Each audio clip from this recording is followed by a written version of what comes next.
الله نحمده ونستعينه ونستغفره ونؤمن به ونتوكل عليه ونعوذ بالله من شرور أنفسنا ومن سيئات أعمالنا من يهده الله فلا مضل له ومن يضلله فلا هادي له ونشهد أن لا إله إلا الله وحده لا شريك له ونشهد أن سيدنا وسندنا ومولانا محمدا عبده ورسوله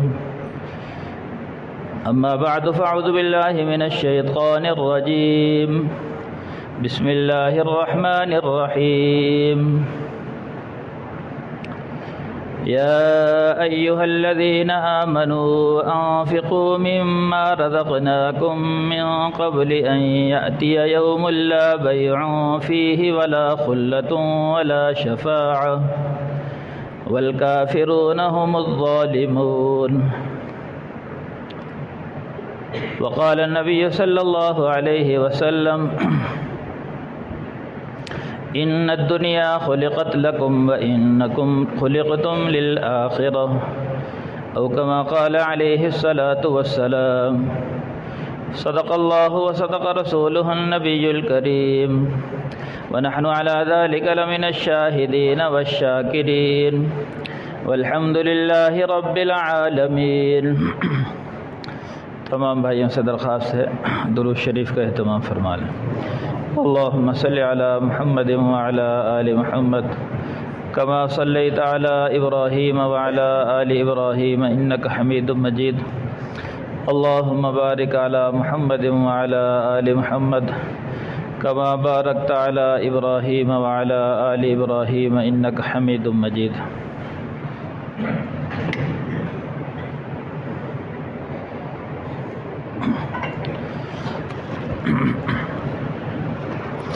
میرے بھائیو، قرآن پاک کی ایک آیت تلاوت کی ہے.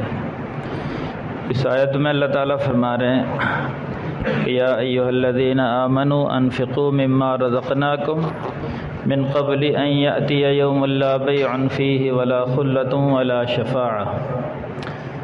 اے ایمان والو، اللہ کے راستے میں خرچ کر لو قبل اس کے کہ وہ دن آ جائے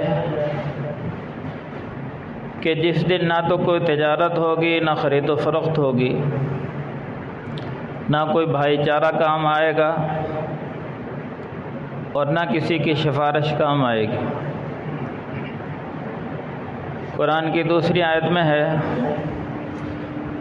یا ایھا الذین آمنوا انفقوا مما رزقناکم من قبل ان یأتی احدکم الموت. اے ایمان والو، اللہ کے راستے میں خرچ کر لو قبل اس کے کہ وہ دن آ جائے، یعنی قیامت کا دن، کہ ان یأتی احدکم الموت فیقول رب لولا اخرتنی الی اجل قریب. یعنی موت کا وقت قریب آ جائے اور پھر مرنے والا کہے یا اللہ مجھے مہلت دے دے، تو اللہ تعالیٰ پوچھیں گے بھی کس چیز کی مہلت، کیوں مہلت مانگ رہا ہے؟ تو وہ کہے فاصدق واکن من الصالحین، کہ یا اللہ میں صدقہ خیرات کروں گا اور صالحین میں سے ہو جاؤں گا. کہ یعنی اتنی مہلت کم از کم دے دے کہ میں تیرے راستے میں خرچ کر سکوں. تو اس وقت مہلت نہیں ملے گی. تو اللہ تعالیٰ فرمائیں گے تجھے اتنی زندگی دی، اس میں کیوں نہیں خرچ کر لیا کہ اب تو خرچ کر رہا ہے. تو میرے بھائیو، کہ آج انشاءاللہ اس یعنی اللہ کے راستے میں خرچ کرنے کے موضوع پر کچھ بات ہوگی. اور مقصد یہ ہے کہ دیکھو ہماری الحمدللہ مسجد کی دوسری منزل تقریباً لینٹر تک پہنچ گئی ہے. تو اب اس کا لینٹر ڈلنا ہے. تو اس میں میرے بھائیوں بڑھ چڑھ کے حصہ لیں اور فضائل کو سامنے رکھ کے کہ اللہ کے راستے میں خرچ کرنا، یہ مسجد میں دینا، یہ بھی اللہ کا راستہ ہے، اللہ کا گھر ہے.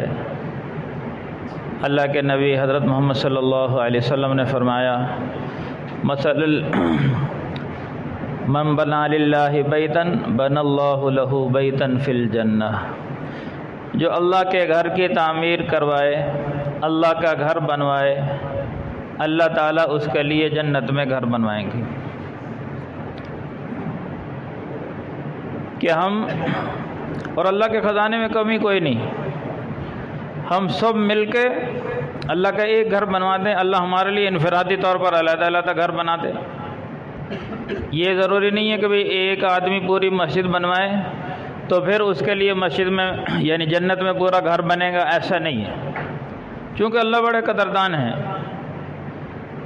کہ ہم 1 روپیہ بھی دے دیں اخلاص کے ساتھ، اللہ اس پر ہمارے لیے جنت میں گھر بنا لے۔ اللہ کے خزانے میں کمی کوئی نہیں۔ اور 1 روپیہ جو ہم خرچ کرتے ہیں اللہ تعالیٰ کے ہاں وہ بڑھتا رہتا ہے۔ قرآن کی آیت میں ہے بھی کہ اللہ کیسے بڑھاتے ہیں، قرآن میں اللہ خود فرما رہے ہیں مثل الذین ينفقون اموالهم فی سبیل اللہ کمثل حبۃ انبتت 7 سنابل فی کل سنبلۃ 100 حبۃ واللہ یضاعف لمن یشاء۔ کہ جو اللہ تعالیٰ کے راستے میں خرچ کرتا ہے اس کی مثال ایسے ہے کہ کسی کے پاس 1 دانہ ہے، یعنی اللہ تعالیٰ کیسے بڑھاتے ہیں۔ اللہ نے سمجھانے کے لیے ایک مثال دی کہ کسی کے پاس گندم کا 1 دانہ ہے صرف، اس نے اس دانے کو بیج دیا۔ اب وہ جیسے بیجا تو اس میں سے 7 شاخیں نکلی۔ جن حضرات نے گندم کے پودے دیکھے ہیں ان کو پتہ ہے کہ 1 دانے سے کافی ساری شاخیں نکل آتی ہیں، 7 شاخیں نکلتی ہیں۔ پھر فرمایا کہ ہر شاخ میں فی کل سنبلۃ 100 حبۃ، ہر شاخ میں 7 دانے یعنی 100 دانے۔ اب 1 دانے کے 700 بن گئے، یعنی اللہ نے مثال ہم خود تجربہ، یعنی ایک زمیندار ہے 1 دانہ فرض، اس نے بیجا، اس میں 7 دانے 7 شاخیں نکلی، ہر شاخ میں 100 دانے، تو 1 دانے کے 700 بن گئے۔ اب دانوں سے تشبیہ دی، اب ان کو پھر بیج دو، ان 700 دانوں کو پھر بیج دو، اب ہر دانے سے پھر 700 بن گئے۔ اب ضرب دیتے چلے جاؤ، 1 کو 700 سے ضرب دو، یعنی 700 کو پھر ہر دانے کو 700 سے ضرب دو، تو چند دفعہ ایسا ہوگا تو کمپیوٹر فیل ہو جائیں گے بھی کتنا بن گئے، ہمارے دماغ فیل ہو جائیں گے بھی کتنا۔ تو فرمایا اس طرح اللہ تعالیٰ کے راستے میں 1 روپیہ بھی خرچ کیا جائے اس کے 700، پھر ہر 700 کو ہر ایک کو پھر 700 گنا بڑھاتے ہیں، تو اس طرح بڑھتا ہی چلا جاتا اللہ کے ہاں۔ اور اللہ نے فرمایا واللہ یضاعف، یہ تو کم از کم ہے، ورنہ جو جتنے اخلاص سے دیتا ہے واللہ یضاعف لمن یشاء، جس کے لیے اللہ چاہتے ہیں بے حساب ہی بڑھا دیتے ہیں، بغیر حساب۔ تو یہ اللہ کے راستے میں خرچ کرنے کا۔ دیکھو پھر قرآن کی آیت ہے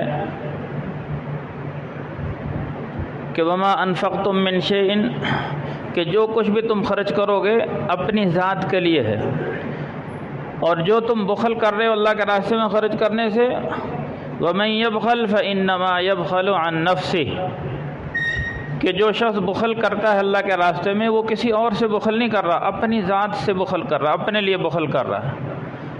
کیوں کہ جب اس دنیا سے رخصت ہو جائے گا، جو یہاں کمایا وہ تو یہاں رہ گیا، جو آگے بھیجا ہے وہ کام آئے گا۔ جس نے جتنا زیادہ بھیجا ہوگا اس کے لیے اتنے ہی زیادہ انتظامات ہوں گے جنت میں، جس نے کم بھیجا ہوگا اس کو چھوٹی جنت ملے گی، جس نے زیادہ خرچ کیا ہوگا اس کو بڑی جنت۔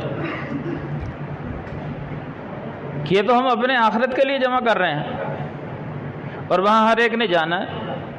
یا تو یہ نہ کسی نے جانا نہ ہو کہ بھئی ہم نے دنیا میں رہنا، پھر تو حکیم لقمان رحمۃ اللہ علیہ فرما رہے ہیں کہ بھئی جتنا تم نے دنیا میں رہنا ہے اتنا دنیا کے لیے اکٹھا کر لو، جتنا آخرت میں رہنا ہے اتنا آخرت کے لیے اکٹھا کرو۔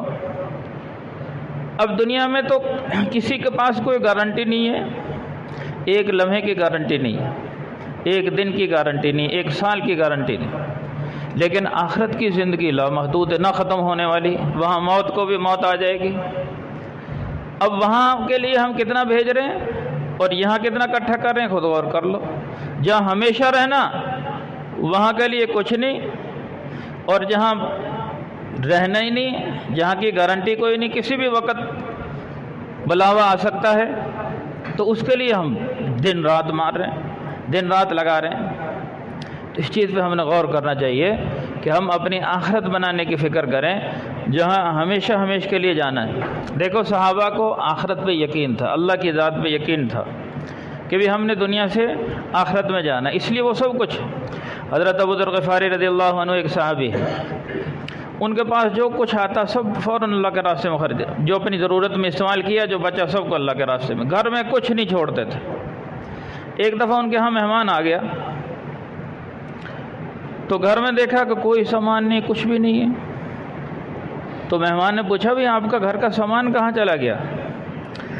تو حضرت ابو ذر غفاری رضی اللہ عنہ نے بڑی پیاری بات کہی، تو انہوں نے فرمایا کہ بھی ہم نے آگے ایک محل خریدا ہے اور ان قریب ہم وہاں شفٹ ہونا چاہ رہے ہیں، تو اپنا سارا سامان وہاں بھجوا دیا ہم نے، اور بھی جو سامان ہے وہاں بھجوا رہے ہیں ہم، اور چند دن بعد ہم وہاں شفٹ ہو جائیں گے۔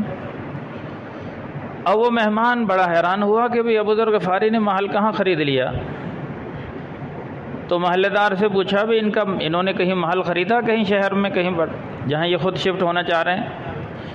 تو محلے دار نے فرمایا، تو سمجھتا تھا ان کی طبیعت کو، انہوں نے فرمایا اس نے جنت میں محل خریدا ہوا، ان کے پاس جو کچھ ہے وہ آخرت میں بھیج دیتے ہیں، یعنی اللہ کے راستے میں خرچ کرتے ہیں آخرت میں، اور مرتے ہی وہاں شفٹ ہو جائیں گے۔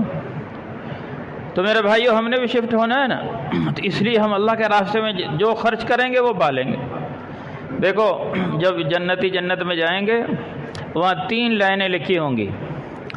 سب سے پہلی لائن لکھی ہوگی ما اکلنا ربحنا، جو ہم نے دنیا میں کھا لیا وہ نفع میں رہا، ما قدمنا وجدنا، اور جو ہم نے آخرت میں بھیج دیا وہ پا لیا، اور پھر آخر میں آخری لائن ما ترکنا خسرنا، جو ہم دنیا میں چھوڑا ہے وہ خسارے میں رہا، اسے ہمیں کچھ نہیں فائدہ پہنچا۔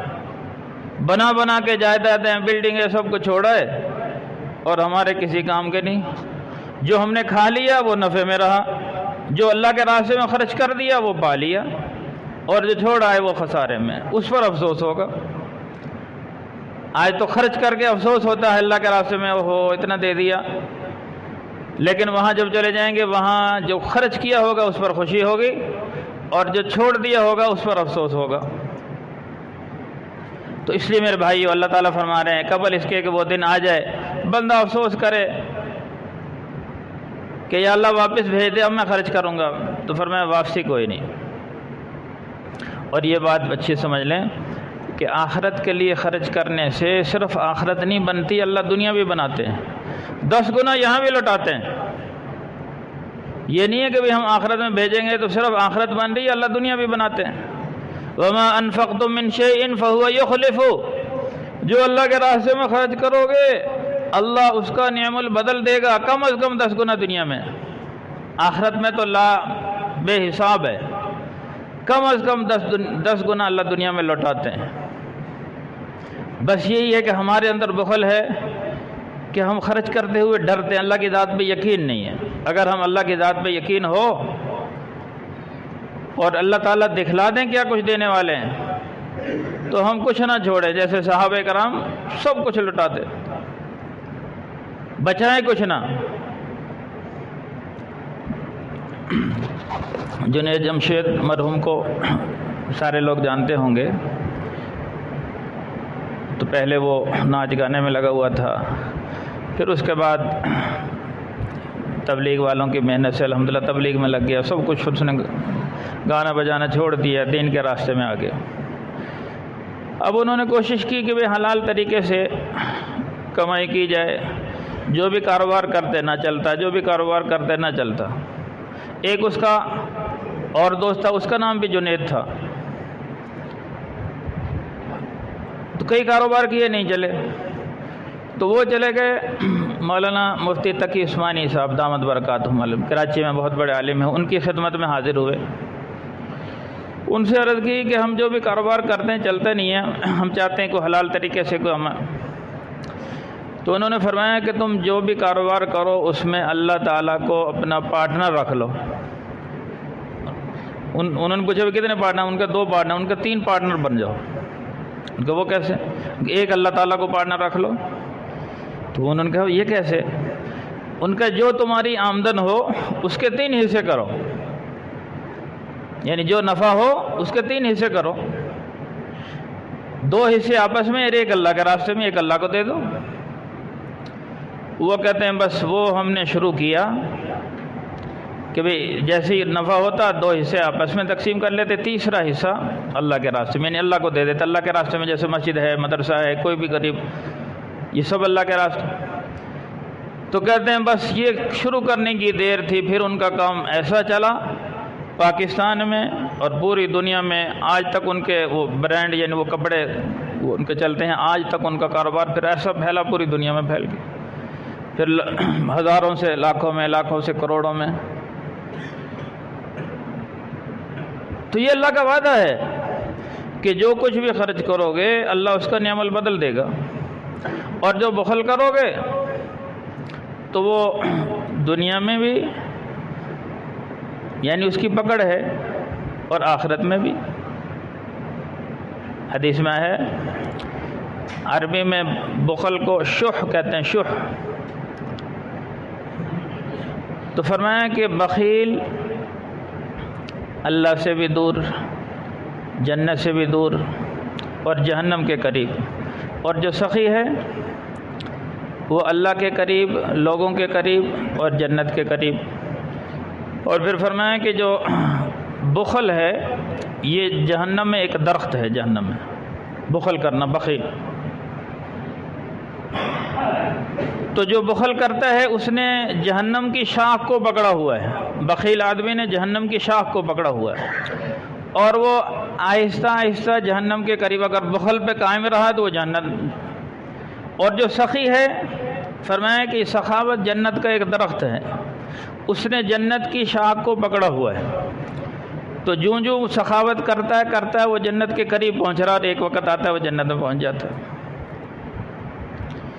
ایک حدیث میں ہے، شیطان کہتا ہے مجھے بخیل عابد سے کوئی خطرہ نہیں ہے، سخی فاسق ہے لیکن سخی ہے اس سے خطرہ ہے۔ یہ کیسے؟ وہ کہتے بخیل عابد کو جب چاہے میں گمراہ کر لوں، عبادت گزار ہے لیکن ہے بخیل، جب چاہے گمراہ کر لوں، لیکن ایک فاسق ہے، گنہگار ہے لیکن ہے سخی، اس سے مجھے خطرہ ہے کہ اللہ اس کی کبھی بھی سخاوت کی وجہ سے اللہ اس کی بخشی کر دے۔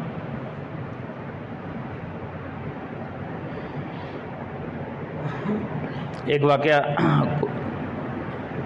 حدیث میں لکھا ہے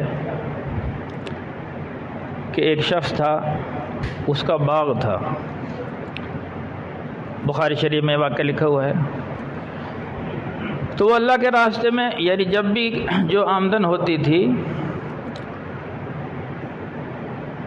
کہ وہ اس کے 3 حصے کرتا، ایک حصہ اپنی اس کی ضروریات میں جو خرچہ وغیرہ آتا، دوسرا حصہ غریبوں میں تقسیم کر دیتا، اور تیسرا حصہ اللہ کے یعنی تیسرا حصہ اپنے گھر لے کر جاتا تھا، تیسرا حصہ۔